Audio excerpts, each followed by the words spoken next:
Gaza पट्टी पर बेहिसाब बारूद की बारिश हो रही है। आसमान से रॉकेट की अग्नि वर्षा हो रही है। टैंक आग के गोले उगलने की तैयारी में हैं। इजराइल हमास जंग से दुनिया में हथियारों का कारोबार करने वाली कंपनियों की चांदी हो गई है। जंग थमने के आसार नहीं दिख रहे और जंग जितने दिन खिंचेगी यकीनन गोला बारूद और हथियारों के बाजार में रौनक उतनी ज्यादा बढ़ेगी। इजराइल ने साफ कर दिया है कि इस बार वो हमास का समूल नाश करके ही रुकेगा। हमास भी पूरी तैयारी का दावा कर रहा है। सवाल ये है कि आखिर जंग के लिए इतना गोला बारूद कहां से आएगा? इस सवाल का जवाब ये तस्वीरें हैं। हमास पर इजराइल का एक्शन शुरू होते ही अमेरिका ने इजराइल को हथियारों की पहली खेप पहुंचा दी थी।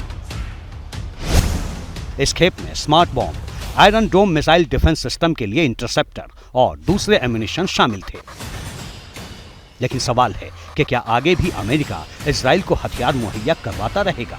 यह इसलिए बड़ा है क्योंकि इजराइल अपनी रक्षा जरूरत का 81.8% अमेरिका से, 15.3% जर्मनी से, 2.6% इटली से, 0.1% फ्रांस से और 0.2% कनाडा से इंपोर्ट करता है। यानी इजराइल अपने हथियारों की जरूरत के लिए पूरी तरह अमेरिका पर डिपेंडेंट है। इसीलिए अमेरिकी रक्षा कंपनियों के लिए हमास इजराइल की जंग मुनाफा कमाने का बड़ा मौका है।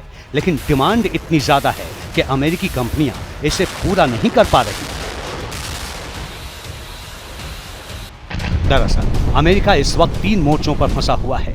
इजराइल हमास जंग, रूस यूक्रेन जंग। इसके साथ ही अमेरिका को चीन के बढ़ते अग्रेसन की भी चिंता है। ऐसे में अमेरिका की परेशानी ये है कि वो हथियारों की सप्लाई कैसे बढ़ाए। पिछले साल पूरी दुनिया में मिलिट्री का खर्च $2.2 ट्रिलियन रहा है, जबकि दुनिया के देशों को हथियारों के निर्यात में अमेरिका की हिस्सेदारी 45% के आसपास है। रूस यूक्रेन जंग शुरू होने के बाद अमेरिका लगातार यूक्रेन को हथियारों की सप्लाई कर रहा है। अमेरिका अब तक यूक्रेन को $44 अरब के हथियार दे चुका है। जनवरी 2023 में अमेरिका ने यूक्रेन को 155 mm के करीब 3 लाख तोप के गोले भेजे थे। 2022 में अमेरिका ने यूक्रेन को 10 लाख तोप के गोले दिए थे। यूक्रेन हथियारों के लिए पूरी तरह अमेरिका और नाटो के भरोसे है। अमेरिका और नाटो के दूसरे देश यूक्रेन की जरूरत पूरी नहीं कर पा रहे। इसी बीच इजराइल का संकट सामने आ गया है।